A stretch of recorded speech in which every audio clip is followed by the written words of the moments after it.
Hello there, and welcome to the Sleepy Science Secrets. Tonight, we are going to drift together into one of the most quietly astonishing things you have never seen. And yet, it has been with you every single moment of your life.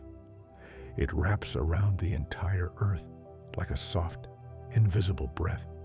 It bends the solar wind away from you while you sleep. It guides tiny creatures through oceans and skies without a single sign or map. It paints the polar skies in ribbons of green and violet light, so gentle they look like the sky itself is dreaming.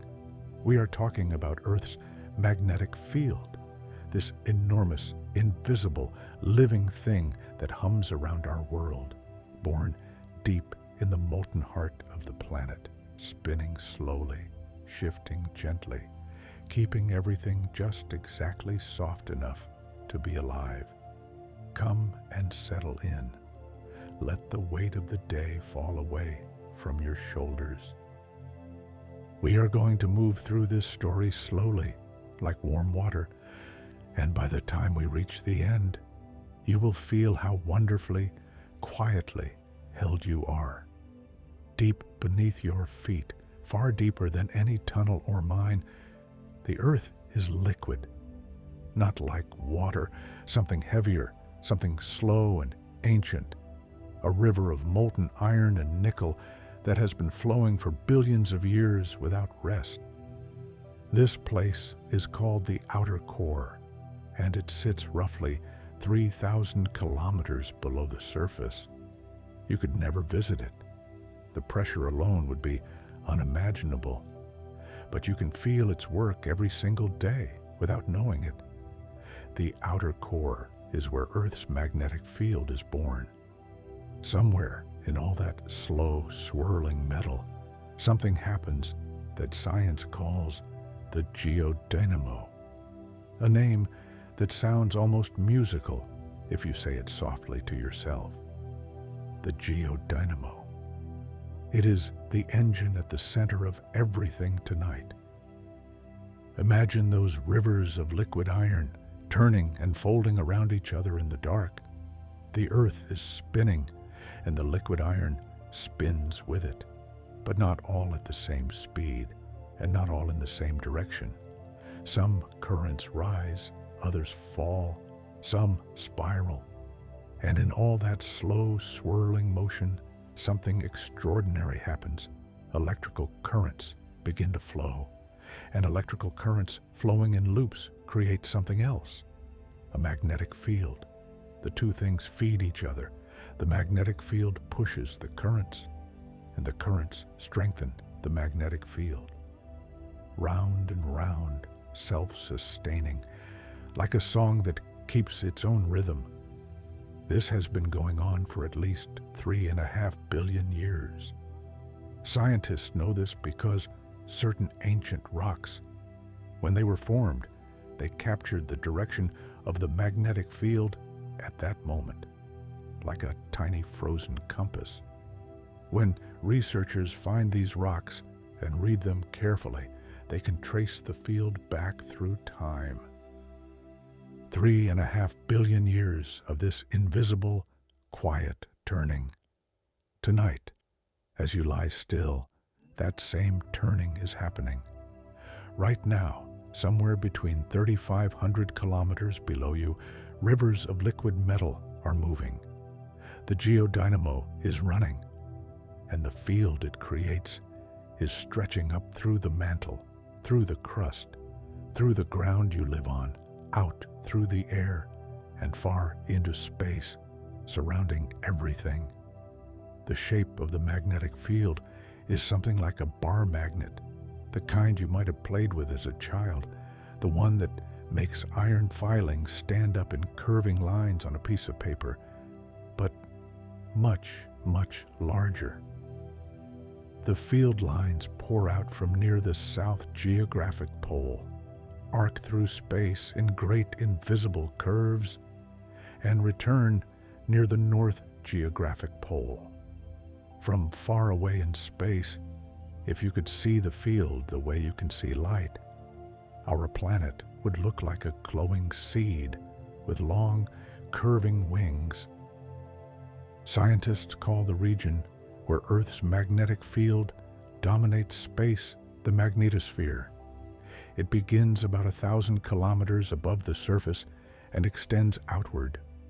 On the day side, the sun-facing side, it is compressed to about 65,000 kilometers out.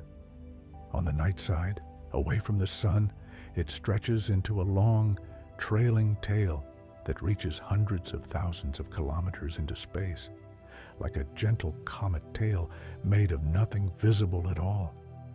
If you could fall asleep and float upward tonight, past the clouds, past the atmosphere, up into the dark space above, you would be passing through layer after layer of this invisible field.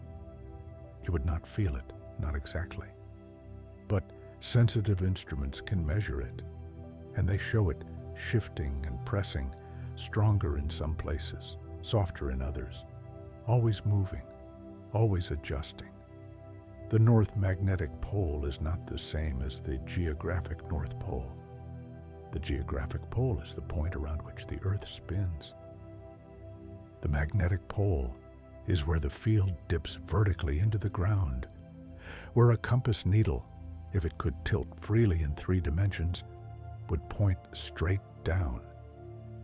Right now, the North Magnetic Pole is drifting across the Arctic Ocean, moving faster than it used to, traveling at roughly 55 kilometers per year in recent decades. It has been wandering for as long as it has existed, and that is completely fine. That is simply how the field behaves, alive and slowly shifting. If you happen to feel like leaving a comment as you drift into this story, we would love to hear from you.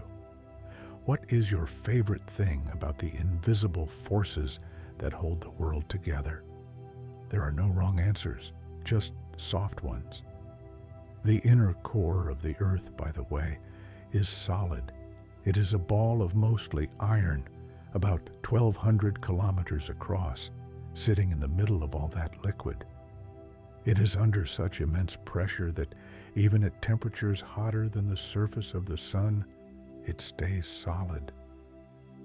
The inner core also rotates, and it rotates very slightly faster than the rest of the Earth, just a tiny fraction of a degree per year ahead. This small difference in rotation helps drive the complex flows in the outer core above it, feeding the geodynamo, keeping the whole quiet system turning. The boundary between the inner and outer core is a place where the pressure drops just enough for iron to become liquid. It is a sharp, clean boundary, almost perfectly spherical. Seismic waves, the ripples from earthquakes, pass through the Earth and bend slightly at this boundary. And that is how scientists first discovered that the inner core exists. Not by drilling, not by looking, by listening to the echoes of the Earth shaking itself and reading what came back. Everything about the magnetic field was discovered slowly, patiently, over centuries, by people watching the world with quiet attention. Sailors first noticed that compass needles did not point to the geographic north. They were slightly off, and the offset changed depending on where you were on Earth. That small, puzzling difference was called magnetic declination, and navigators had to account for it on every voyage. The study of that puzzle eventually led, step by patient step, to the understanding of the whole invisible system you're resting inside of tonight. The word magnetism itself comes from a region in ancient Greece called Magnesia, where naturally magnetic rocks, a mineral called magnetite, were found in the ground. Local shepherds, the story goes, noticed that the iron tips of their staffs and the iron nails in their sandals sometimes stuck to certain stones in the earth. This small, puzzling stickiness in a shepherd's sandal was the first whisper of the force that wraps around the entire planet. How quietly everything begins. Magnetite is still found in the ground today, all over the world. It is a dark, heavy mineral, blackish gray, and when you hold a piece of it near small iron filings, you can watch them jump toward it and cling. Every piece of magnetite is a tiny version of what the whole Earth is doing on a scale beyond seeing. You are lying inside the field of a planet-sized magnet right now, and it has kept the sky intact for billions of years. There is a stream flowing past the Earth every moment of every day that you have never seen and rarely thought about. It comes from the sun. The sun, that enormous and ancient fire 93 million miles away, is constantly exhaling, sending out a wind made not of air, but of charged particles, electrons and protons, moving outward in all directions at speeds of 400 to 800 kilometers per second. This is called the solar wind, and it flows through the entire solar system, past every planet, past the farthest reaches of the sun's reach, and eventually fades into the quiet between stars. Without Earth's magnetic field, the solar wind would hit our atmosphere directly. Over long stretches of time, it would slowly strip the atmosphere away, particle by particle. We know this happens to planets without strong magnetic fields. Mars once had a magnetic field, and scientists believe it also once had a much thicker atmosphere. When the Martian magnetic field faded billions of years ago, the solar wind began to do its slow work, and most of that atmosphere gradually drifted off into space. Today, Mars has an atmosphere about 1% as thick as ours. The sky there is thin and cold, and the surface is bare. Earth's magnetic field deflects the solar wind before it can reach us. The field acts as a kind of curved shield, bending the charged particles around the planet rather than letting them strike. The place where the solar wind first meets the magnetic field is called the bow shock, a region where the particles slow down sharply like a wave breaking in front of a stone in a river. The bow shock is not a wall. It is a boundary in motion, pulsing and shifting as the solar wind changes in strength. Just inside the bow shock is a turbulent, churning region called the magnetosheath, where the redirected solar wind flows and swirls before being turned aside. And inside that is the magnetopause, the actual outer edge of the magnetosphere, the last clear border between Earth's magnetic influence and the raw flow of the solar wind. Scientists with satellites measure these boundaries constantly, watching how they breathe in and out as the sun's activity rises and falls. Even with all these layers of protection, a small fraction of the solar wind does find its way in. Charged particles can leak through near the poles, where the magnetic field lines dip into the Earth. These particles spiral down along the field lines, and when they reach the upper atmosphere, they collide with atoms of oxygen and nitrogen. Those collisions release light, very particular, very beautiful light. This is the aurora, the northern lights, aurora borealis, and the southern lights, aurora australis. When you see photographs of them, great curtains of green and pink and violet shimmering across a polar sky, you are seeing the magnetic field at work, made briefly visible by the glow of excited atoms. Every ribbon of green light is a path that a charged particle followed, guided by an invisible line of force from far out in space all the way down to the edge of the air. If you have never seen the aurora, Perhaps that is something to dream about tonight. A sky that moves, a sky that breathes color, not because something is wrong, but because the magnetic field is doing its quiet, faithful work, and a little of the energy from those deflected particles finds its way to light. The colors of the aurora tell a story. Green is the most common. It comes from oxygen atoms at altitudes of about 100 to 300 kilometers, the height at which the particles most often collide. Higher up, above 300 kilometers, oxygen emits red instead, rarer and often faint, but sometimes visible. Blue and purple come from nitrogen. Pink fringes at the bottom of curtains come from a mix of nitrogen and oxygen at lower altitudes. Every color has a source, a specific atom, a specific altitude, a specific story in the atmosphere. Auroras happen on other planets too. Jupiter and Saturn both have powerful magnetic fields, and their auroras are proportionally enormous. On Jupiter, the auroral oval around each pole is larger than the entire Earth. Images from the Hubble Space Telescope have caught Jupiter's aurora glowing in ultraviolet light, a great shimmering ring around the top of the planet. Even Uranus and Neptune, tilted strangely on their axes, have auroras following the tilt of their own odd magnetic fields. We would love it if you gave this video a like if you are finding it peaceful so far. It helps more sleepy, curious people find this channel, and it means everything to us. Thank you for being here tonight. There is a region within the magnetosphere called the Van Allen radiation belts, two donut-shaped zones of energetic charged particles held in place by the magnetic field.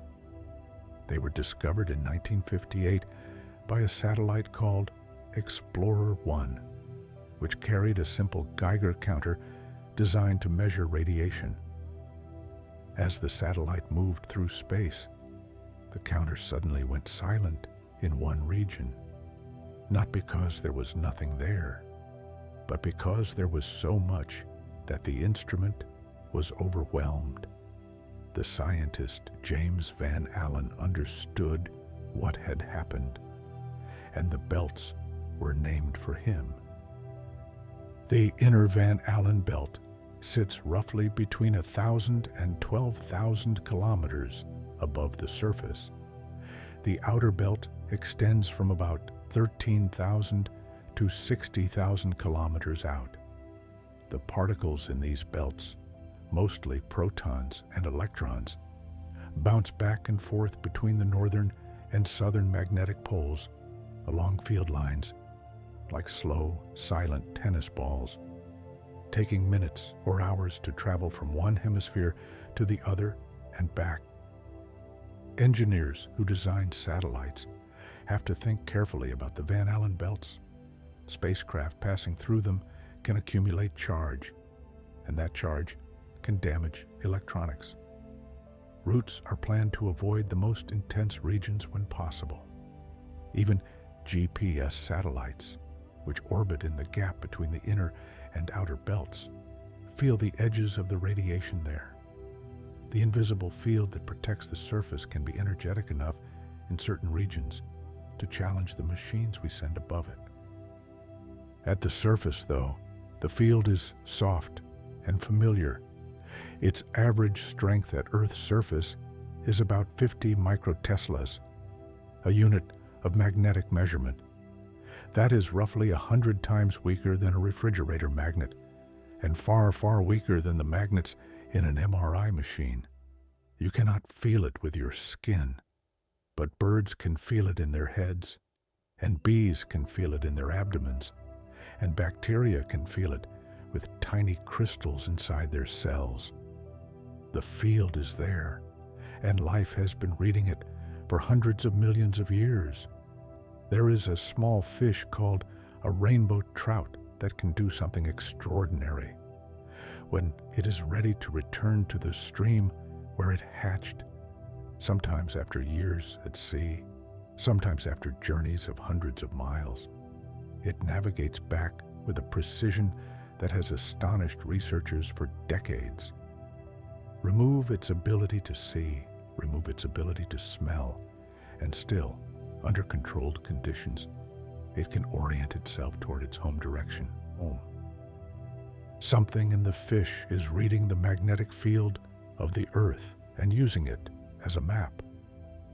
Scientists searching for the mechanism found in the tissues of the trout's nose tiny crystals of magnetite, the same naturally magnetic mineral that ancient Greeks noticed in their sandals. These crystals are so small they cannot be seen without a microscope, but they are there, and they are thought to be connected to nerve cells, so that when the crystals respond to the magnetic field, the fish feels something, a sense with no name in human languages, a quiet pull toward home. Birds have a version of this too. The European robin, a small bird with a red breast that sits on winter branches looking very calm and composed, navigates thousands of miles during migration using the magnetic field as a guide. Research has found that the mechanism in birds may be different from the magnetite crystals of fish. It may involve a quantum process in special molecules in the eye, a process that is actually sensitive to the direction of the magnetic field. The bird may, in some sense, see the field, not as light, but as a subtle overlay on its visual world, a darkening or brightening in particular directions that tells it which way is which. This is one of the most beautiful things in all of science in a quiet way, that there are creatures around us, robins on the fence, trout in the river, who are reading a field that we cannot perceive at all, navigating by it, feeling it as naturally as we feel warm and cool. We share the same field. We are all inside it together. We just experience it differently, or in most cases, not at all. Honeybees have magnetite crystals in their abdomens, and there is evidence that they use the magnetic field to help orient their honeycomb. Honeycomb is built with a very precise geometry. The combs hang vertically. The cells are angled very slightly upward from horizontal to prevent honey from running out. When researchers have placed beehives in rotating magnetic fields, the bees sometimes build their comb in unusual orientations, as if confused. The field is woven into their construction instinct in ways that took centuries of observation to begin to understand. Even certain bacteria navigate by the magnetic field. These are called magnetotactic bacteria, and they contain chains of magnetite crystals inside their cells. So many crystals proportionally that they essentially are tiny living magnets. In the northern hemisphere, these bacteria swim downward along the magnetic field lines, which dip toward the North Pole. In the southern hemisphere, the field dips in the opposite direction, and the bacteria there are oriented oppositely. Near the equator, where the field runs nearly horizontal, there are both north-seeking and south-seeking varieties coexisting. The bacteria are just following the field, without any nervous system, without any brain, following a pull as old as life itself. You might enjoy checking out the rest of our playlist after tonight's story. There are many other slow journeys through the quiet wonders of science, each one made to help you rest. Everything from the life of rivers to the slow movements of glaciers. We hope you find them all as peaceful as this one. Sea turtles are another creature that has captured the attention of magnetic field researchers. The loggerhead sea turtle when it hatches on a beach in Florida and crawls into the Atlantic, begins a journey that will take it around the entire Atlantic Ocean gyre over years, eventually returning to the same beach to lay its own eggs. How does it know which beach? How does it find the same stretch of sand among thousands of miles of coast? Part of the answer, experiments suggest, is magnetic. The turtle seems to read very subtle local variations in the magnetic field, not just its general direction, but its intensity and angle, as a kind of address. Each location on Earth has a slightly unique magnetic signature, and turtles, it seems, memorize the signature of their birthplace and can find it again years later. This is called magnetic imprinting, and it is as if the turtle, in its first moments of life, takes a slow, quiet reading of the field around it and carries that reading like a memory for the rest of its life, returning to it decades later with a precision that humbles cartographers. Salmon do something similar. Pacific salmon are born in freshwater streams in the mountains, travel to the ocean as young fish, spend years growing in the open sea, and then return, often to within a few meters of their exact birthplace, to spawn. The journey involves smell in the final stages following the chemical signature of home water upstream. But the open ocean portion, the navigation across hundreds of miles of featureless water, is thought to rely heavily on the magnetic field. They are swimming through an invisible map. These migrations have been going on for so long that they are older than many mountain ranges. Salmon were migrating before the Cascades existed in their current form, before the rivers took their current paths. The magnetic field, shifting slowly but remaining present, has been their companion through all of it. There is something deeply restful in this idea if you let it settle in. All these lives, all these migrations, all these journeys, all of them quietly accompanied by the same invisible field that is around you right now. The same field, the same slow turning of the outer core, the same geodynamo reaching out to touch the salmon and the turtle and the robin and the bee, and also gently and without fanfare reaching out to touch you. The magnetic field does not stay still, not over centuries, not over thousands of years, not over the lifetime of the planet. It breathes, it drifts, it wanders, and in one of the most remarkable discoveries of 20th century geology, it actually flips completely upside down every few 100,000 years or so. This discovery came from the ocean floor.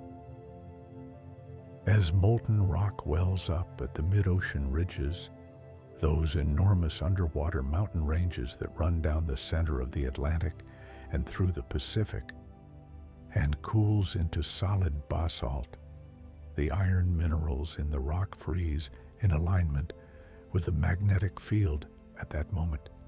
The way iron filings align in a magnetic field on paper, the rock becomes a permanent record of the field's direction when it formed. In the 1950s and 1960s, scientists towing magnetometers behind ships across the ocean floor began to notice something strange. The magnetic signatures of the seafloor were not uniform. They came in striped bands, parallel to the mid-ocean ridge, alternating between normal polarity, pointing the way our compasses point today, and reversed polarity, pointing the other way. The stripes were mirror images of each other on either side of the ridge, symmetric, as if the seafloor had been slowly printed like a two-sided document. The explanation, when it came, was the foundation of plate tectonics. New seafloor is continuously created at the mid-ocean ridges as magma rises and solidifies. This new rock spreads outward in both directions, carrying its frozen magnetic record away from the ridge like a conveyor belt. Every time the magnetic field flipped, the newly formed rock recorded the new direction. The stripes on the ocean floor are a history of every polarity reversal going back tens of millions of years, written in iron and basalt in the dark beneath the sea. If you would like to leave a comment below, sharing what part of this story is your favorite so far, we would genuinely love to read it. Every comment makes this little channel feel warmer, and it helps more people find their way here for a peaceful night. The most recent full reversal of the magnetic field happened about 780,000 years ago. Before that, north and south were swapped. A compass held on Earth at that time would have pointed south. Before that reversal, another. The reversals are not precisely periodic. They happen roughly every 200,000 to 300,000 years on average, but with enormous variation. Some reversals have been separated by millions of years. Some have happened in clusters. They are irregular, unhurried, determined by the complex dynamics of the liquid core. A reversal does not happen quickly by human standards. The process of a full reversal takes thousands of years, perhaps between 1,000 and 10,000 years from start to finish. During a reversal, the field does not simply tip all at once. It becomes more complex and irregular. Multiple magnetic poles can appear, scattered around the globe, rather than two clean poles at north and south. The overall strength of the field weakens. During the transition, the field can drop to perhaps 10 to 20% of its normal strength.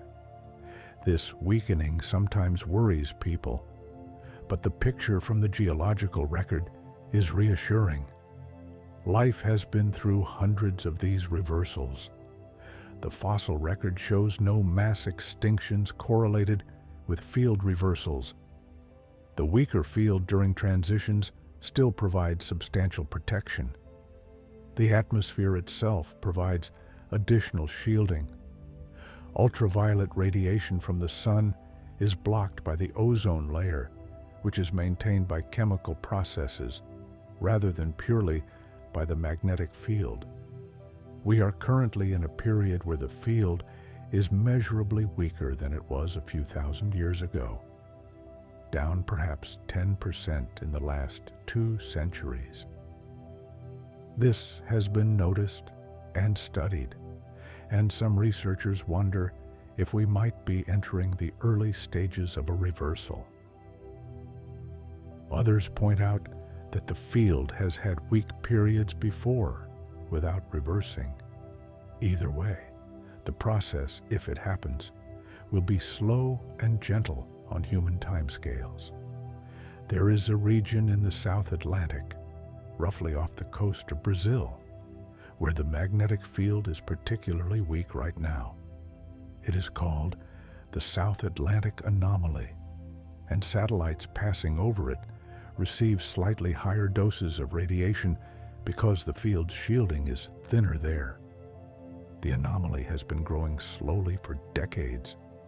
It may be related to a large region deep in the earth beneath Africa, where the structure of the lower mantle is unusual, a region that seems to disturb the flow in the outer core above it. These deep, invisible structures, discovered by seismologists reading earthquake waves, are called large low shear velocity provinces, and they have been there for hundreds of millions of years, slowly shaping the field above them in ways we are only beginning to understand. Even in its moments of wandering, even in its periods of weakness, the field is ancient patient and continuous. It has kept the sky on this planet intact for billions of years. It has accompanied every life that has ever lived here. It was here before the first fish, before the first fern, before the first breath of oxygen entered the atmosphere. It will be here long after everything we know has changed. The first person to study Earth's magnetic field with real scientific rigor was a man named William Gilbert, who lived in England in the late 1500s. He was a physician, but his hobby, his quiet, careful hobby, was magnets. He spent years experimenting with them, winding wire coils, carving spherical magnets he called terrelli, little earths, and observing how compass needles behaved near them. In 1600, he published a book called De Magnet, on the magnet, and it contained a conclusion that was startling for its time. The Earth itself is a magnet, not an island floating above a magnetic North Star, not pulled by some distant lodestone mountain at the pole. The Earth is the magnet. The force that moves compass needles comes from inside the planet itself. It was one of the first times in Western science that a natural phenomenon was explained by something the planet was doing internally, rather than by external forces or celestial influence. Gilbert's book was read by Galileo, who praised it warmly. It influenced Johannes Kepler in his thinking about planetary motion. It was a quiet revolution, written in careful Latin, about the invisible character of the ground beneath our feet. And it began 4 centuries of patient investigation that eventually led to the discovery of the geodynamo, the magnetosphere, the Van Allen belts, the auroras mechanism, the migrations of salmon and turtles, the magnetite crystals in a trout's nose, all the things we have been drifting through tonight. Science has this quality sometimes of one careful person's patient hobby opening into something vast. Gilbert carved his little stone spheres and moved his compass needles around them, watching, noting. And from that, eventually, came everything. Edmund Halley, of Halley's Comet, was fascinated by the magnetic field too.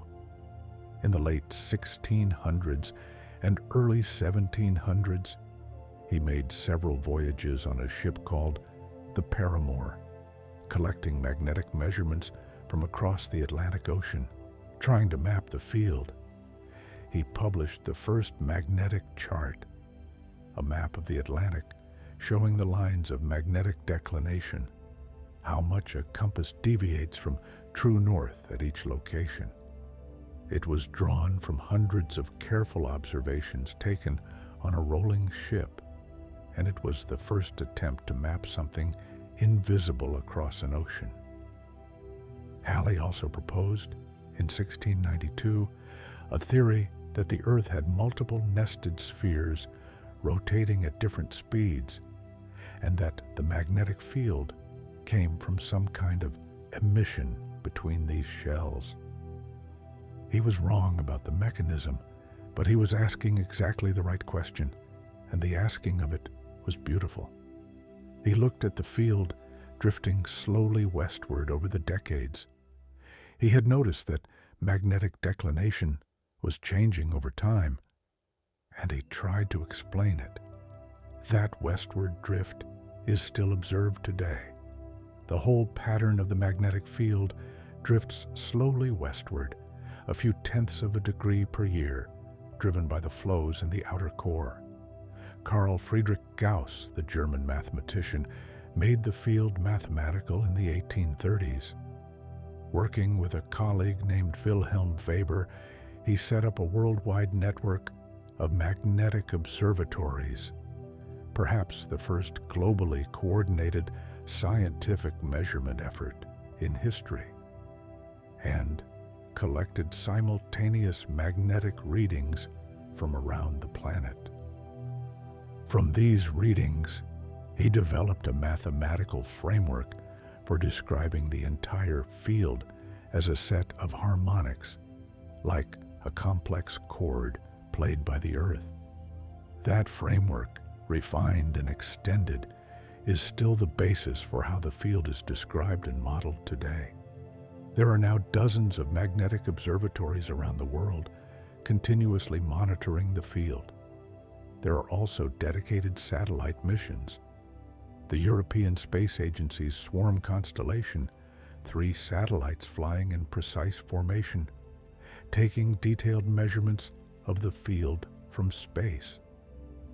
These satellites can detect not just the main field generated in the core, but also the smaller contributions from magnetized rocks in the crust, from ocean currents, from ionospheric currents, from the induced response of the deep mantle. They peel apart the layers of the field the way a musician can hear individual instruments in an orchestra. We hope you are still comfortable wherever you are resting. If tonight is your first visit to the Sleepy Science Channel, we have many more stories like this one waiting for you. Slow journeys into the quiet wonders that surround you every day. Do check out the playlist when you have a moment. The World Magnetic Model is a product of all this careful measurement, a mathematical description of the field that is updated regularly and used by GPS systems, navigation software, aviation, shipping, and military applications worldwide. Your phone's compass app uses the World Magnetic Model to correct for the difference between magnetic north and true north, wherever you are. Every time you navigate somewhere, the invisible field is involved, quietly doing its work in the background of your daily life. The current version of the model is updated every 5 years to account for the changes in the field. The fact that it needs updating at all, that the field changes enough in 5 years to matter for navigation, is a reminder that the field is not a fixed thing, not a static background. It is alive in its slow way. It moves, it breathes. It is part of the ongoing life of a planet. There is a kind of clock written in certain ancient lake sediments. When fine particles settle slowly to the bottom of a quiet lake, any particles containing magnetite settle with the magnetic field of the Earth at that time frozen inside them. Layer by layer, year by year, the sediment builds up, and each layer holds its tiny magnetic record. Scientists who core these sediments and read them can trace the history of the magnetic field back tens of thousands, sometimes hundreds of thousands of years. A record far older than any human writing, far older than agriculture, going back to times when woolly mammoths walked the tundra and modern humans were just beginning to spread across the world. These records show the field not just reversing, but doing something called excursions, episodes where the magnetic poles wander far from their usual positions, sometimes nearly reversing, then swinging back again without a full flip. One well-known excursion happened about 41,000 years ago. It is called the Lachamp excursion, and for a few thousand years, the magnetic field became very weak and disorganized. The poles wandered dramatically, and then the field recovered and settled back. Some researchers have linked this event to changes in cosmogenic isotope production. When the field is weak, more cosmic rays penetrate to the atmosphere, and they create more of certain rare isotopes in the air. Those isotopes get incorporated into tree rings and ice cores, leaving another kind of trace of the field's behavior, Ice cores are another archive. The great ice sheets of Greenland and Antarctica have been accumulating snow for hundreds of thousands of years, and each year's snowfall preserves a sample of the atmosphere at that time, including the cosmogenic isotopes that tell us about the field's strength. Reading an ice core is like reading a very long, very slow letter from the past. It takes patience and cold and careful hands. And in the isotopes, among all the other information, you can find the whisper of the magnetic field, its quiet presence, or its occasional weakness, written in the chemistry of ancient air. The oldest magnetic records come from ancient volcanic rocks, and they push back to nearly 4 billion years ago. These rocks show that something very much like the present magnetic field existed at least 3.5 billion years ago, possibly earlier. The Earth was different then, hotter, younger, with a faster spinning core and a different distribution of continents. But the geodynamo was already running. The field was already there.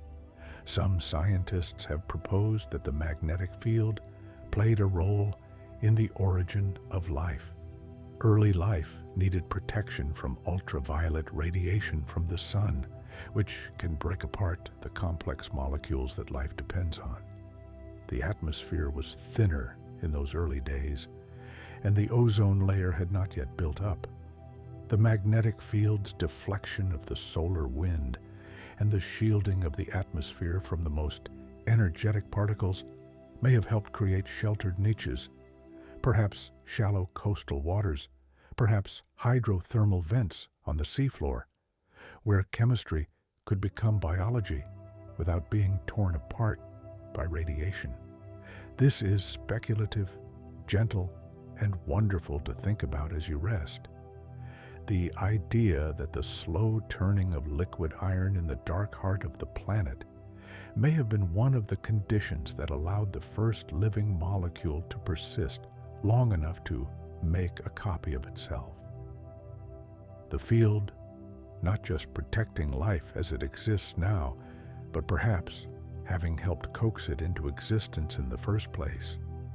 The sun has a magnetic field too, of course, a complex, tangled, powerful one that reverses approximately every 11 years, tied to the cycle of sunspot activity.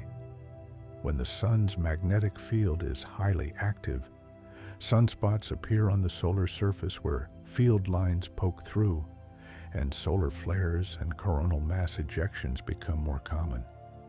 These events send enormous bursts of charged particles toward the Earth, and when they arrive, they compress the dayside magnetosphere and energize the Van Allen belts, sometimes triggering spectacular auroral displays visible far south of their usual polar haunts. The interaction between the sun's magnetic field and the Earth's at these moments is complex and dynamic.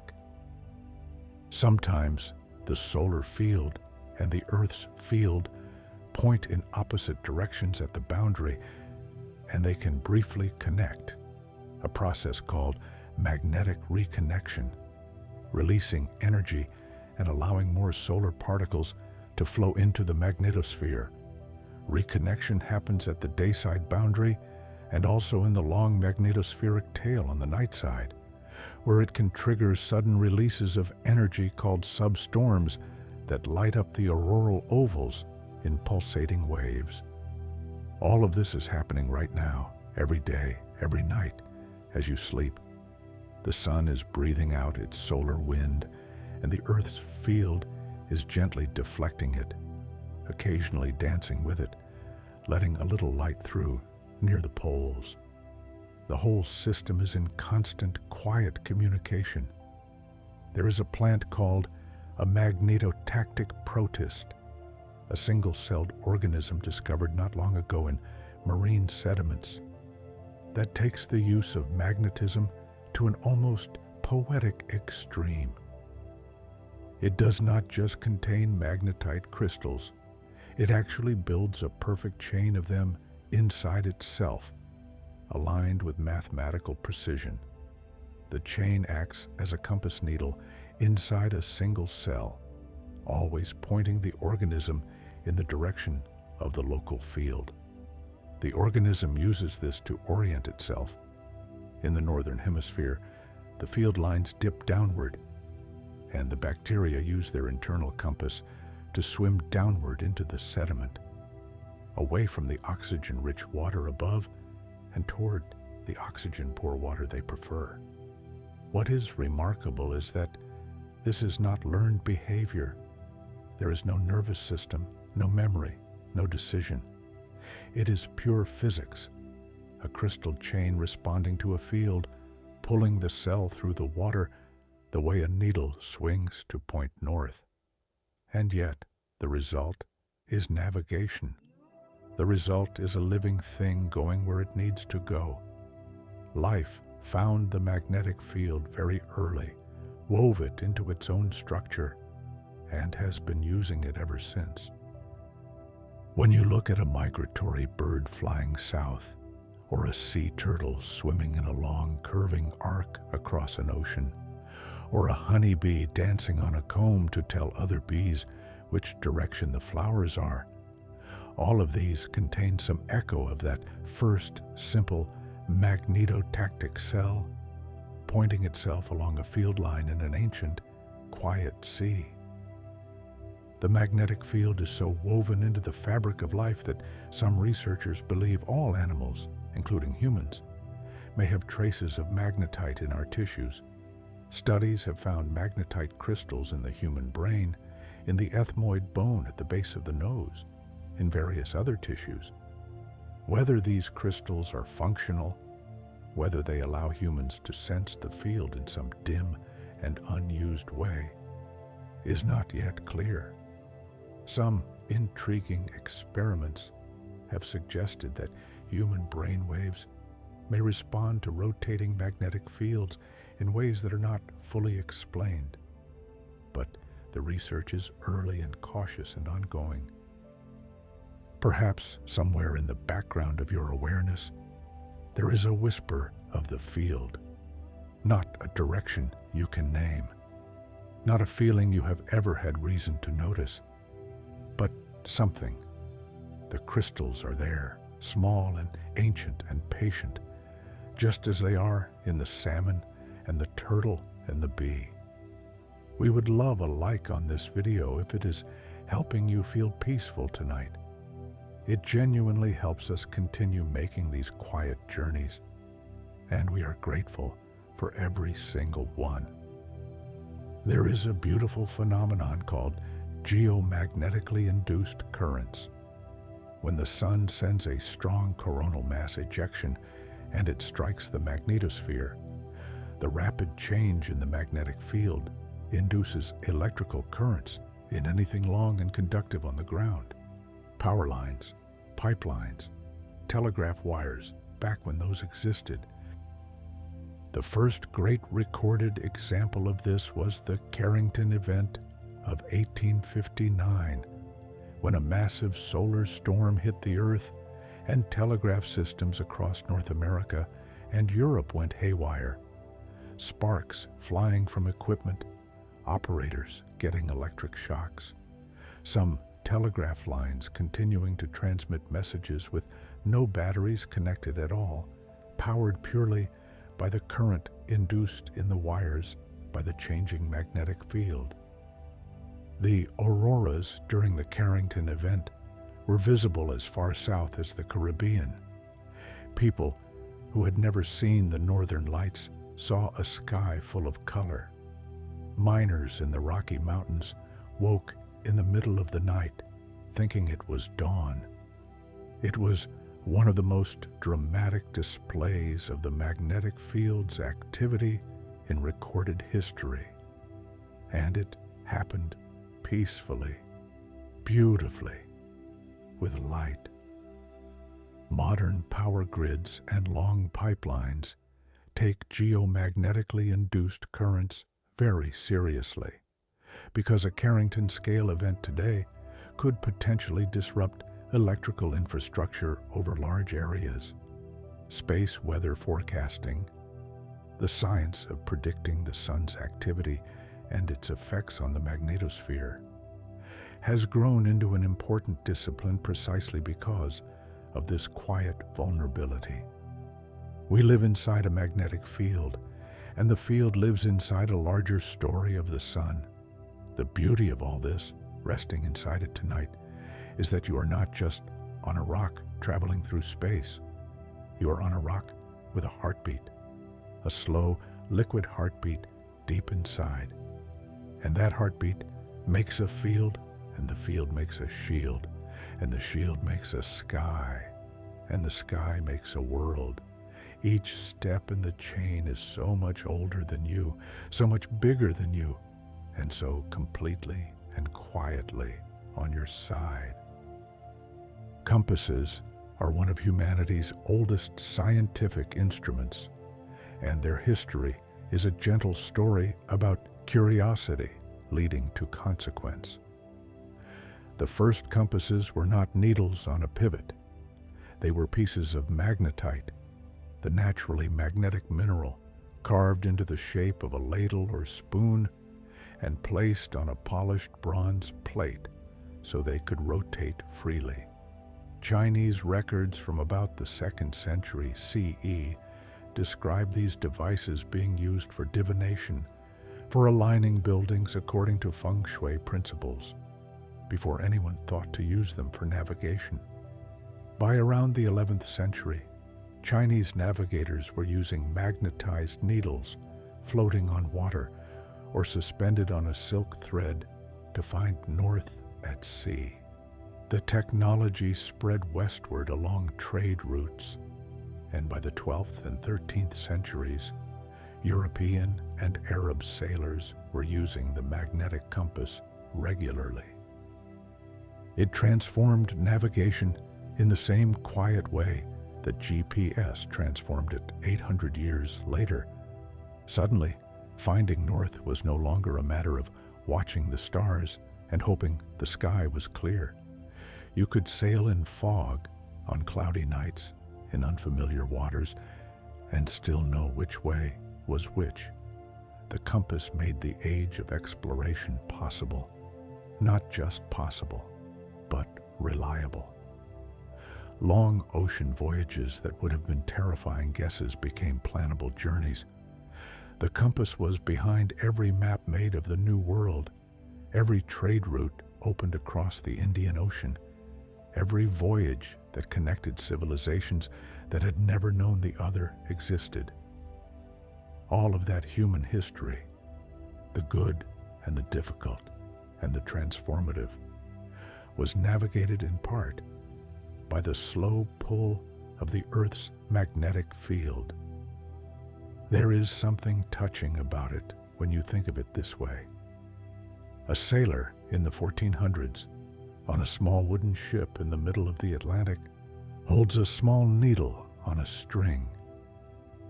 The needle swings, settles, and points north. That pointing comes from liquid iron 3,000 kilometers below the ocean floor, turning slowly in the dark, driven by the heat of the planet's formation billions of years ago. The sailor does not know this, but the needle knows in its wordless way. You may also like the other stories in our Sleepy Science playlist. There are slow journeys through deep time, the quiet life of forests, the science of rain, and many other soft places to rest. They're all there waiting for you whenever you need them. The Chinese also discovered another magnetic phenomenon long ago. They noticed that when iron needles are struck by lightning, they sometimes become magnetized. This was puzzling, and it pointed toward a deep connection between electricity and magnetism that would not be fully understood until the 19th century. It was Hans Christian Ørsted, a Danish physicist, who in 1820 noticed by accident. The best discoveries often happen by accident, when a mind is ready to see that a current-carrying wire deflected a compass needle nearby. In that moment, the connection between electricity and magnetism was experimentally confirmed for the first time in Western science. Ørsted's discovery inspired Michael Faraday in England and André-Marie Ampère in France, and within a few decades, the mathematical framework of electromagnetism was being constructed piece by piece. James Clerk Maxwell gathered it all together in the 1860s into a set of equations so elegant they are sometimes called the most beautiful in physics. Maxwell's equations predict, among other things, the existence of electromagnetic waves, and those waves turned out to be light itself. The same framework that describes compass needles describes light. The same invisible forces that keep the sky on the earth make the sun visible from 93 million miles away.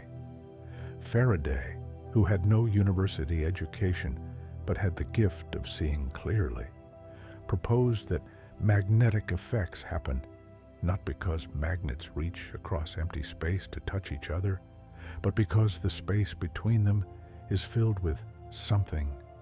Field lines, he called them, invisible lines of force threading through the world. He was right. The field is real. It occupies space. It has energy. It can do work. You are inside a real thing tonight. Not a metaphor, not an abstraction, but a physical structure of the world, gentle and ancient and quietly present. The mantle of the earth, the enormous rocky layer between the core and the crust, does not contribute to the magnetic field the way the outer core does. The mantle rock is too cold for its iron to flow, but the mantle is not magnetically invisible. The rocks of the lower mantle do respond to the changing magnetic field above them through a process called electromagnetic induction. The field changing over time induces its own effects in the rock, which slightly modifies the field in return. Scientists study these induced effects to learn about the electrical conductivity of the deep mantle, which tells them about its temperature and composition and water content. Water in the mantle is something that may surprise you. The mantle is solid rock, and yet it contains water, not as liquid water, but as hydroxyl groups bonded into the crystal structure of mantle minerals. The amount is actually quite large. Some estimates suggest the mantle contains several times the total volume of water in all the oceans, locked away in rock, invisible, under enormous pressure. The magnetic field's interaction with this deep, mineral-bound water is one of the subtle signals scientists use to map what the mantle is like far below the crust. The Earth's inner core, that solid ball of iron at the center, may also have a more complex magnetic contribution than was once thought. Recent research has suggested that the inner core may not be uniform. It may have a distinct inner core, with the iron crystals in the innermost region oriented differently from those in the outer part of the inner core. These crystals are elongated along the Earth's rotation axis, and sound waves travel through them faster along that axis than perpendicular to it, a property called anisotropy. The innermost region may have crystals oriented at a different angle, suggesting the very center of the Earth has its own structure, its own grain. All of this deep complexity, unimaginable depth, unimaginable pressure and temperature, and yet we know it gently from patient listening, from seismographs recording earthquakes, from the tiny signals in magnetic observatories, from satellites measuring the field from space. The Earth speaks in slow whispers, and scientists have learned to listen. If you are still awake and finding this peaceful, we would so appreciate a like on this video and perhaps a comment below. It means a great deal to this small channel, and every interaction helps more sleepy, curious people find their way here. The orientation of the magnetic field varies not just globally, but locally, because the rocks of the crust themselves carry remnant magnetism.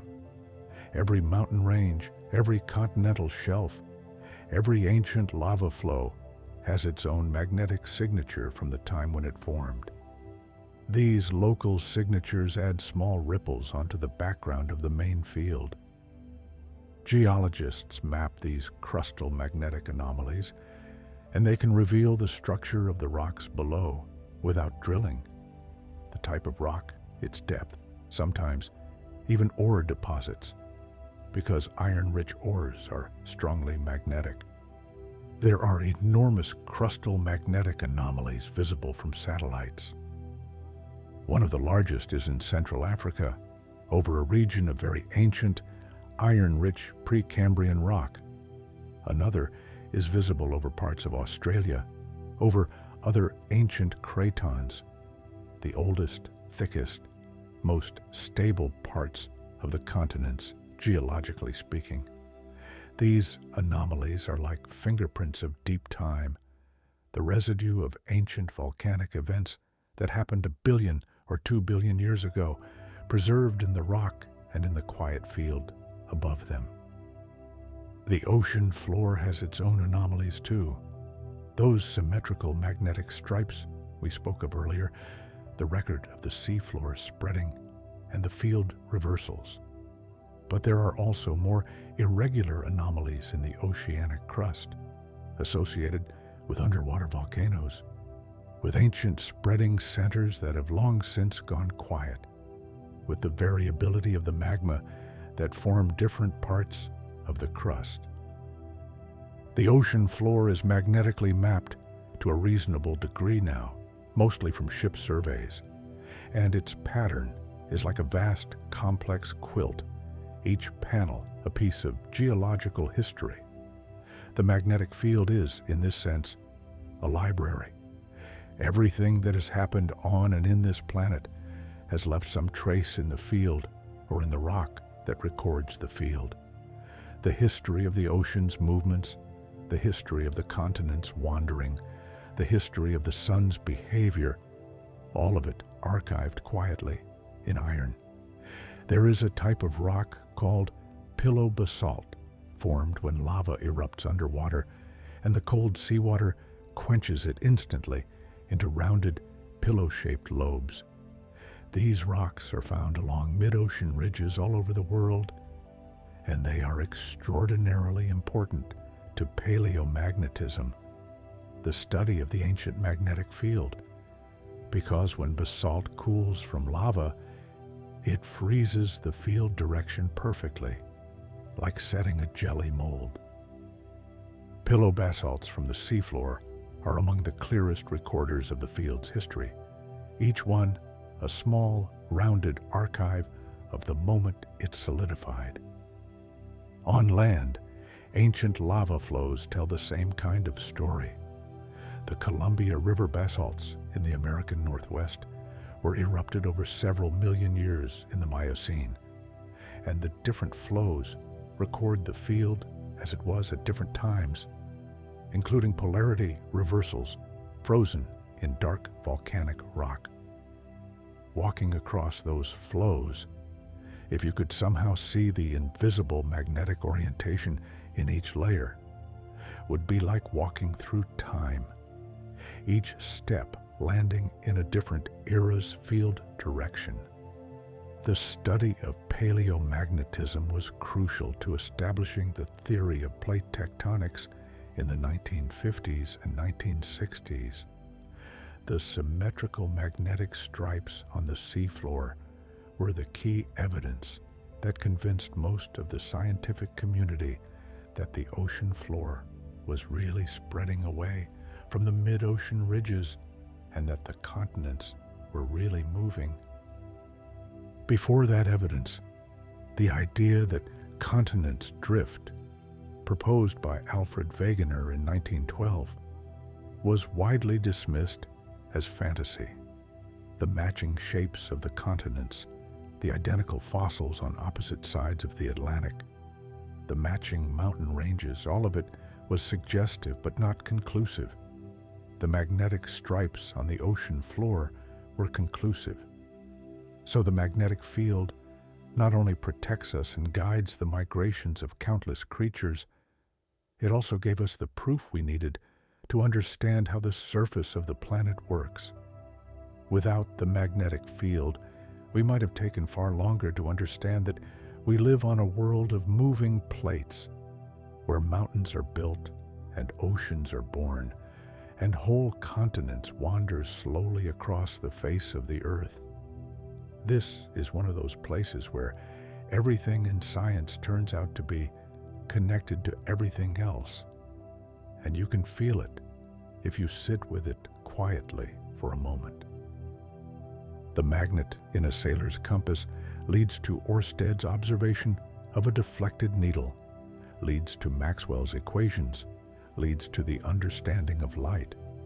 The magnetic stripes on the seafloor lead to plate tectonics, leads to the understanding of earthquakes, volcanoes, mountain formation, and the whole breathing geometry of the continents.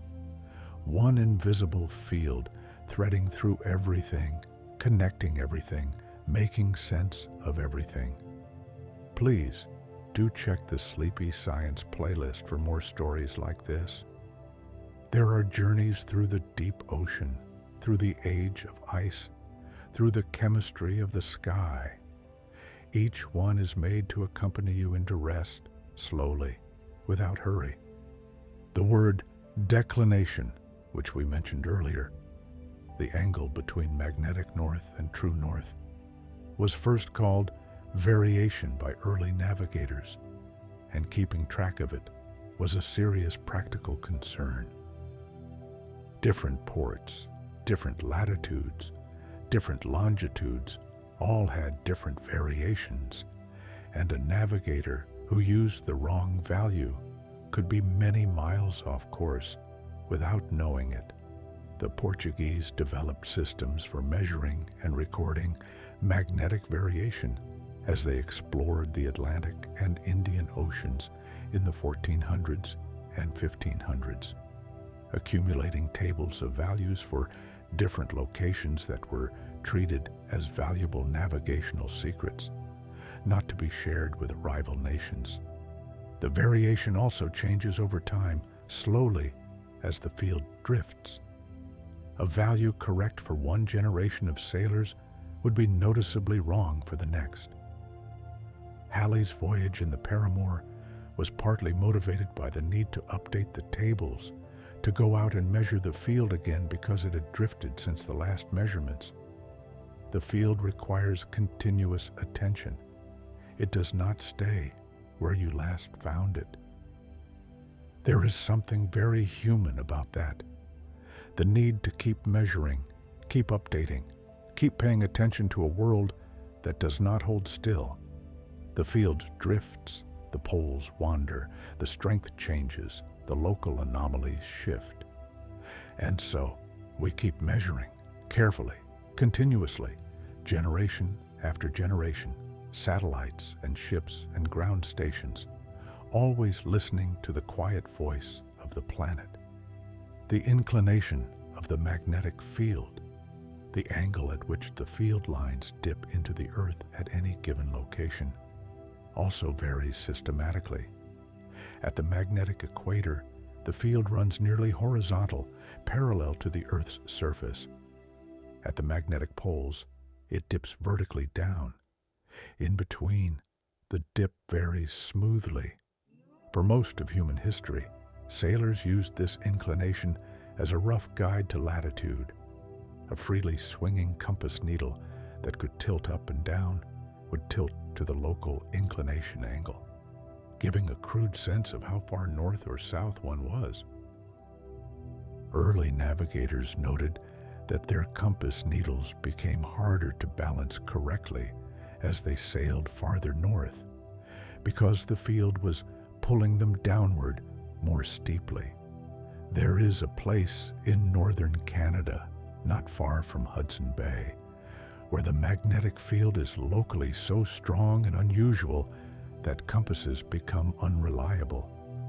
It is caused by a very large deposit of iron ore, a formation called the Sudbury Basin, which is the remnant of an ancient meteor impact that happened about 1.8 billion years ago. The impact melted and mixed the local rocks, concentrating iron in ways that create an outsized magnetic signature. Pilots flying over the region have to account for the anomaly in their navigation, just as early sailors had to account for variations in the open ocean.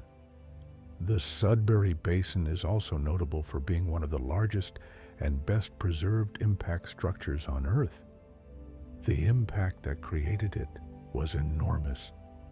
The impactor may have been 10 or 15 kilometers across. It hit with such force that it melted the entire crust for hundreds of kilometers around, and the magma that pooled in the crater cooled slowly over thousands of years, allowing heavy, iron-rich minerals to settle and concentrate at the bottom. Today, Sudbury is one of the world's richest mining regions for nickel and copper, all of it ultimately a gift from a rock from space that arrived 2 billion years ago.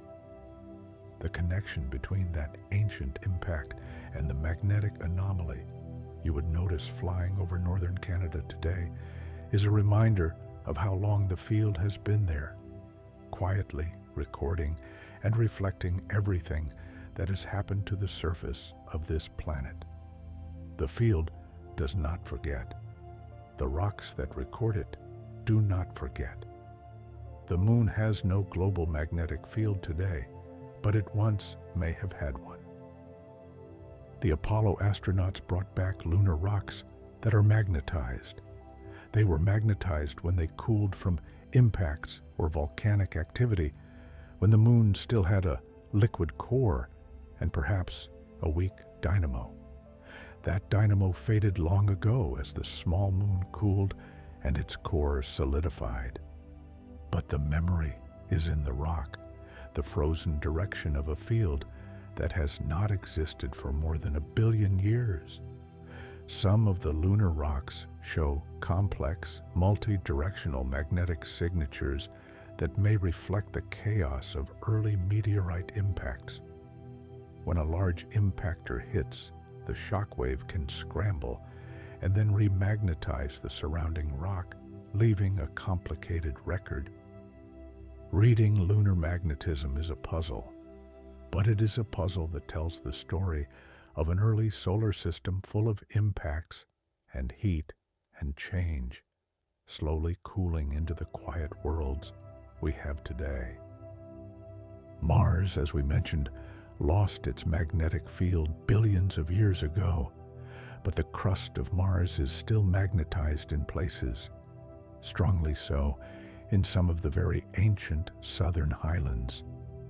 The southern hemisphere of Mars has stripes of magnetized crust somewhat reminiscent of the seafloor stripes on Earth, and some scientists have proposed that Mars may once have had a very early form of plate tectonics, very briefly, very long ago, before the planet cooled and everything stopped moving. The stripes in Martian rock may be a record of that ancient, fleeting activity. These explorations of other planets' magnetic histories are, in a way, a kind of perspective-giving. The Earth's field is not guaranteed. It is not a feature of planets in general. It is a specific, fortunate property of a specific planet that has maintained a liquid outer core for billions of years, driven by the right combination of heat and chemistry. We are lucky. The field is a gift of the Earth's particular interior, and it has kept the sky on this planet long enough for life to arise, to persist, to become us. We are so glad you are here tonight, resting inside that gift. If you are comfortable, let your breath slow a little further. Let your thoughts drift. You do not need to hold anything tightly right now. The field is holding everything. Mercury, the smallest planet and the closest to the sun, has a weak but real magnetic field. Surprisingly so, given how small it is and how much its core should have cooled. The Messenger spacecraft, which orbited Mercury from 2011 to 2015, measured the field carefully and found it offset from the planet's center. The magnetic equator is shifted far to the north of the geographic equator, which is unlike anything seen on Earth and points to a complex and poorly understood dynamo in Mercury's core. Understanding Mercury's unusual field helps scientists understand the range of possible dynamos and feeds back into models of Earth's own geodynamo. Venus, despite being nearly the same size as Earth, has no global magnetic field. Planetary scientists debate why. One leading hypothesis is that Venus has no plate tectonics, which means heat cannot escape from the interior efficiently, which means the core is not convecting in the right way to sustain a dynamo. If this is correct, it suggests that the magnetic field and plate tectonics are connected, that the same deep heat processes that drive volcanic activity and continental drift also drive the dynamo and create the magnetic field. Earth's interior, with its combination of a liquid outer core, a solid inner core, and an actively convecting mantle that recycles the crust, is a finely tuned system, and the magnetic field is one of its products. There is a type of geomagnetic storm called a sudden commencement. When a fast coronal mass ejection from the sun reaches the Earth, the first thing that happens is that the dayside magnetosphere is suddenly compressed. The bow shock moves inward, the magnetopause rushes closer to the Earth, and the whole field on the sunlit side is squeezed. Magnetometers around the world record this compression as a sudden, simultaneous increase in field strength that happens within minutes, visible at every observatory on Earth at the same moment. It is one of the few things that every magnetic observatory in the world records identically and simultaneously, a signature of a single event affecting the whole planet at once. After the sudden commencement comes the main phase of the storm, as the solar particles and field interact with the magnetosphere over hours and days. The Van Allen belts swell with energetic particles. The ring current, a donut-shaped current of ions circling the Earth in the inner magnetosphere, intensifies. This increased ring current generates its own magnetic field, which partially opposes the Earth's field, and so, during a geomagnetic storm, the field at Earth's surface actually weakens, measured by the DST index, the Disturbance Storm Time Index, which tracks this weakening in real time from a network of near-equatorial observatories. The weakening during a storm is temporary, and the field recovers over days as the storm subsides and the ring current fades. But during the storm, the aurora can be spectacular, visible at much lower latitudes than usual, the sky lit in green and red and white curtains that sweep from horizon to horizon. People who have seen great auroral displays often describe them as one of the most beautiful experiences of their lives. Quiet, and awe-inspiring at the same time. The sky moving as if it were breathing, as if the universe were briefly, gently paying attention. The sounds of the aurora, yes, there are sounds, are another quiet wonder. On very active auroral nights, some observers report hearing a faint crackling or hissing from the sky. For decades, this was considered folklore, too faint and intermittent to study properly.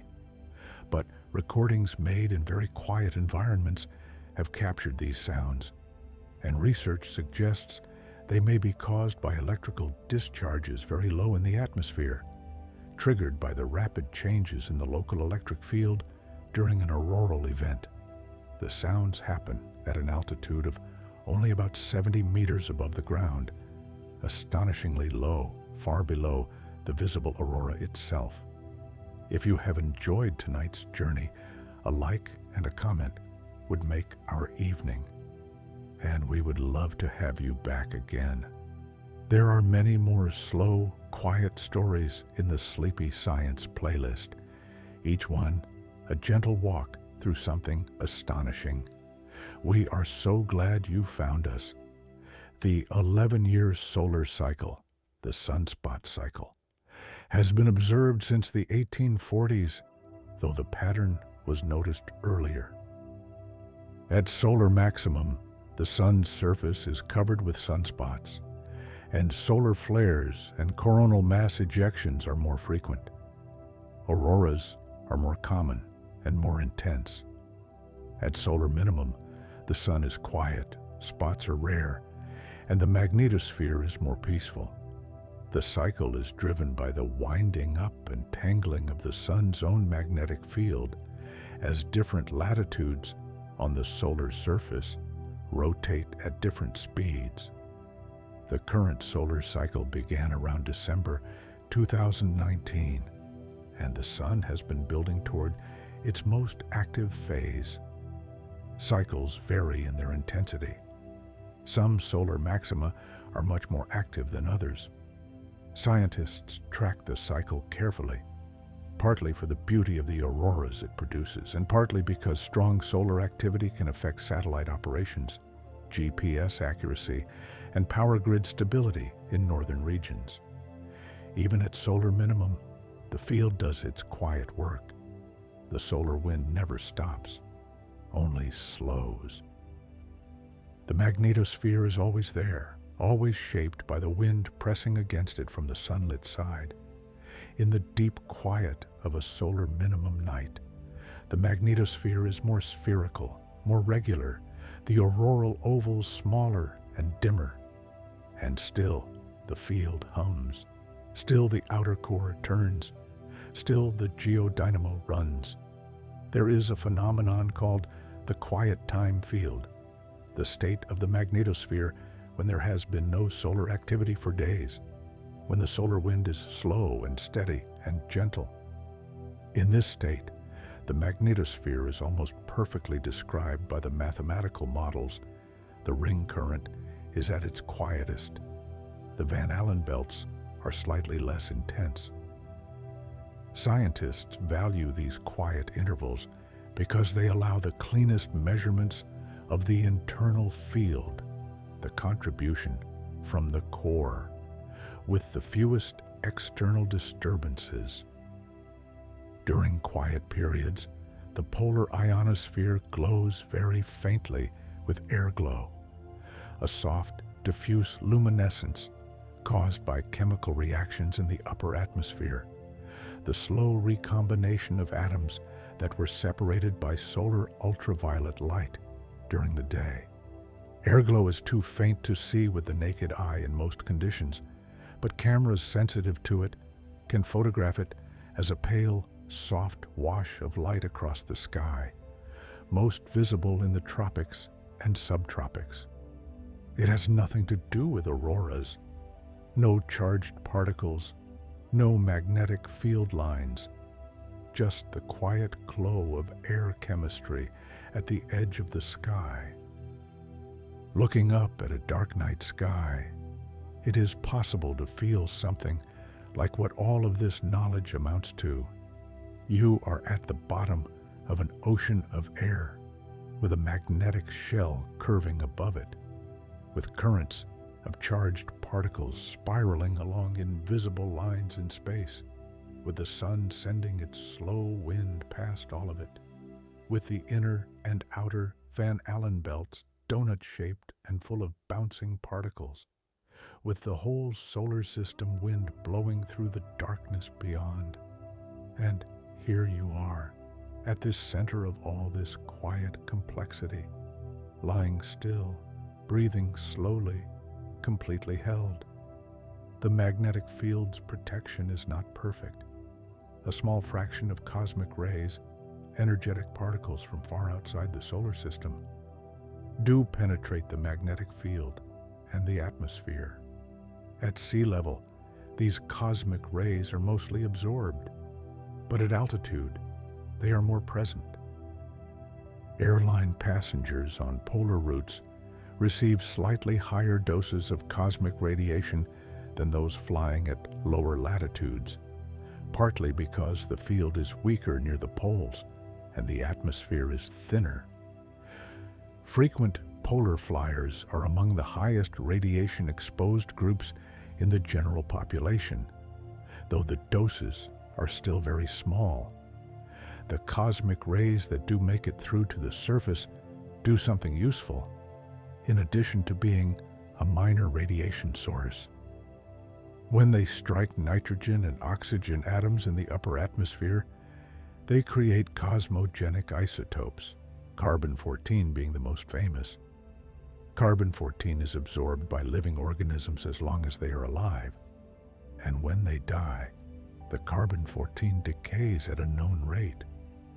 Measuring the remaining carbon-14 in organic material tells you how long it has been dead. This is radiocarbon dating, one of the most powerful tools in archaeology and paleontology. The rate at which cosmic rays produce carbon-14 depends partly on the strength of the magnetic field. A stronger field deflects more cosmic rays and produces less carbon-14. This means that the calibration of radiocarbon dating has to account for past variations in the magnetic field, using exactly those paleomagnetic records we mentioned earlier. The magnetic field, the cosmic rays, and the carbon in ancient wood or bone are all part of the same interconnected story. The next time you encounter a date from archaeology, an ancient artifact found to be 3,000 years old, a human site dated to 30,000 years ago, some part of that date comes from understanding the history of the magnetic field. The invisible field and the human past are tangled together in ways that go deeper than navigation or migration. The field shapes how we know our own history. Please check out the playlist when you have a chance. There is a story about deep ocean currents, and one about the life of trees, and one about how light bends through the atmosphere at sunset. All of them made for exactly this kind of quiet evening. We hope you find them all. The KP index is a number from 0 to 9 that summarizes the global level of geomagnetic activity at any given 3-hour period, derived from measurements at magnetic observatories around the world. A KP of 0 means very quiet. The field is calm, the solar wind is gentle, no storms are happening. A KP of 9 means a major geomagnetic storm. The field is disturbed, auroras may be visible at mid-latitudes, satellites may be experiencing increased drag from the expanded upper atmosphere. Watching the KP index on a clear night tells you, in a single number, the current state of the conversation between the sun and the earth. Space weather forecasters track the KP index the way meteorologists track the weather, watching for disturbances issuing alerts when solar activity is high. The NOAA Space Weather Prediction Center in Boulder, Colorado, runs around-the-clock forecasting, issuing geomagnetic storm alerts and radio blackout alerts.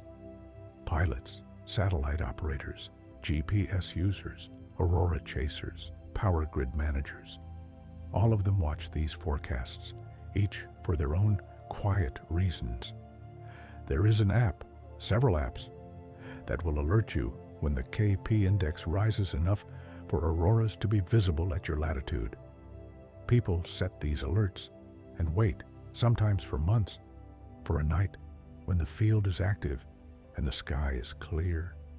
When the alert arrives, they drive out into the dark, away from city lights, and lie on their backs and watch the sky move. There is something in that, the invisible field, which has been protecting you your whole life without your needing to know it, briefly making itself visible in green and purple light, and people driving into the dark just to see it. The magnetic field has this quality throughout its science. It is there, it is real, it is vast, it shapes everything, and most of the time, it is simply invisible and unfelt. The salmon feel it, the turtle feels it, the compass needle obeys it, the satellites measure it, the rocks remember it. But for the most part, it simply holds silently, without any need for acknowledgement or notice. And you are inside it right now. You have been inside it every moment of your life. Every breath you have taken has been taken inside this invisible structure, this enormous gentle field that begins in liquid iron 3,000 kilometers below you and reaches out past the moon, past the point where the solar wind meets the magnetic bow shock, curving away into the dark of the solar system. You are inside something ancient and vast and completely on your side. Think of the outer core for a moment. Those rivers of liquid iron in the dark, turning in the dark 3,000 kilometers down. They have been turning for billions of years. They will be turning tonight while you sleep. They will be turning when you wake. And the field they make will be there, curved around the world, keeping the sky where it belongs, letting light in, keeping the worst of the wind out, allowing the seasons to continue, allowing the water to stay liquid, allowing the air to breathe. The magnetic field is not something that protects us occasionally in emergencies. It is the quiet background of everything. It is always on. It is always working. It is older than the first life on this planet, and it will likely be here long after our particular moment in the story of Earth has come and gone. There is a rare and beautiful event called a geomagnetic jerk, a sudden change in the rate of drift of the magnetic field happening over a period of a year or two, detectable in records from observatories around the world. Jerks have been identified in the historical record going back decades, and more are likely to have occurred before continuous measurement began. Scientists believe they originate in rapid changes in the flow of the liquid outer core, perhaps triggered by waves in the liquid iron called torsional waves or Alfvén waves, which propagate from the deep interior to the surface of the core over months to years. These waves, invisible, deep, traveling through liquid metal, are one of the ways the core communicates with the surface, leaving their mark in the slow drift of the field. When scientists measure a geomagnetic jerk at observatories around the world, they are reading an echo of something that happened in the liquid iron thousands of kilometers below. A wave that started in the dark heart of the planet traveled upward through metal and rock and time, and registered as a tiny, subtle change in the direction a compass points on the surface. Every measurement of the field is a listening. Every observatory is an ear pressed to the ground, hearing the deep interior through the language of magnetism. And the planet is always speaking, quietly, in its slow and ancient voice. You are still here, breathing slowly, and the field is still here too, unchanged and unhurried, the same as it has been every night of your life, and every night of every life that has ever been lived on this planet. Let that settle in for a moment, gently. There is nothing you need to do with that thought. It is just true, the way the dark is true and the quiet is true. There is a moment before sleep that some people describe as a falling feeling, a sudden, startling sensation of dropping, followed by wakefulness. Scientists call it a hypnic jerk, and it is very common, harmless, a small artifact of the transition between waking and sleeping. But there is another kind of falling that happens in sleep, a slow one, imperceptible, where the boundaries of your awareness soften and expand, where you become less separate from the room, from the air, from the dark outside the window. In that expanded, soft kind of falling, you might imagine the field lines curving above you, not with any effort or visualization, just the knowledge of it, resting lightly at the back of awareness. The field lines curving upward from the ground, through the ceiling, through the air, up through the atmosphere where they are compressed by the solar wind on the daylit side and stretched long on the night side. All of it there, all of it quiet. The aurora is happening somewhere right now. In the northern hemisphere, near Iceland or Scandinavia or northern Canada or Alaska, the sky may be moving, green curtains undulating, pink fringes at the bottom where the particles go deepest, a soft, shifting light that has no sound except the occasional faint crackle of electricity very close to the ground. Someone is watching it. Someone is lying on their back in a frozen field, watching the magnetic field make itself visible, feeling very small and very held at the same time. That feeling, very small and very held, is something the whole magnetic field offers if you accept it quietly. You are small. The Earth is 4.5 billion years old. The field has been running for at least 3.5 billion years. These are numbers that have no real meaning in felt experience, only in the abstract. But what they point toward has meaning. You are part of something very old and very large, and it is doing everything it needs to do without requiring anything from you. The rivers of iron in the outer core are turning. They do not need your attention. The bow shock is deflecting the solar wind. The Van Allen belts are gently trapping their particles.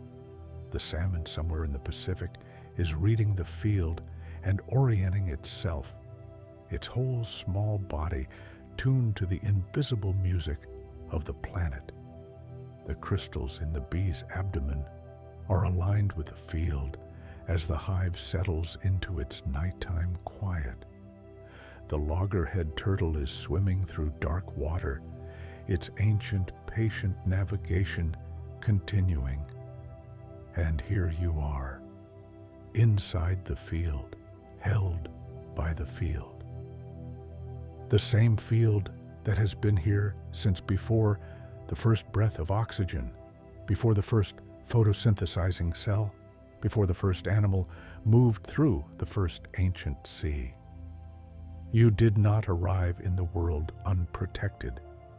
You arrived in a world that was already wrapped gently and completely in something invisible and vast and old beyond imagining. Thank you for spending this evening here with us. If you leave a like on your way to sleep, it helps more people find this quiet place, and we are grateful for every single one. And if you have not yet explored the rest of this Sleepy Science playlist, it is there for you, full of slow journeys through the soft and astonishing details of the world. There is no hurry. It will be there whenever you are ready. But for now, the field is here. The core is turning. The night is quiet. The air around you is the same air that has covered this planet through all of its long history, held in place by the same invisible arms that hold it now. Let your eyes close if they have not already. Let the weight of your body press softly into wherever you are lying. There is nothing to solve, nothing to hold, nothing to remember. The field is holding everything. The planet is doing everything it needs to do. The solar wind is being gently turned aside right now, somewhere above the clouds, invisible and faithful and old. Let yourself be held. Let yourself be small. Let yourself be completely, quietly, warmly here, inside the Earth's invisible embrace, where you have always been, where you are perfectly safe, perfectly at rest, perfectly home.